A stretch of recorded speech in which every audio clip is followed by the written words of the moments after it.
Hey everyone, this is Lance Finucci at MarineMax, Gulf Shores, Alabama.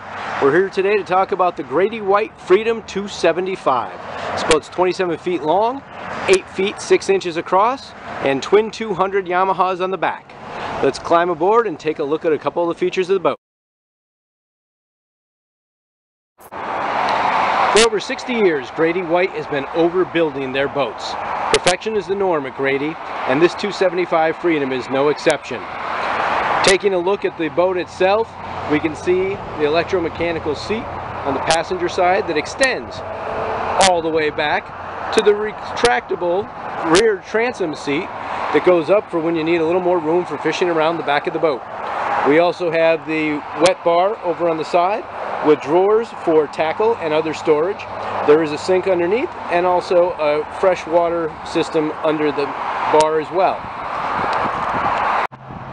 Moving up to the helm on a Grady-White, everything is where you would expect it to be. Stainless steel steering wheel right in front of you, all your gauges right next to you with the fuses right in front in case something goes wrong and you have to change one on the fly. You also have the Yamaha computer and plenty of room on front for any electronics that you wanted to add. Across on the other side, on the passenger side, is the head in this Grady-White, which is quite luxurious.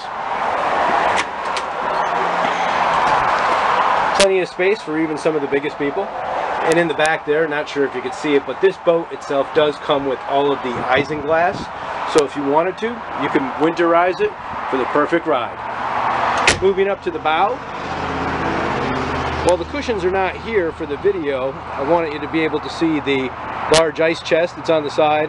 And also, that piece that's right in the center is an insert that will go right between, and you can either make it a large casting platform, or, if you add the optional cushion, a giant sun pad up front.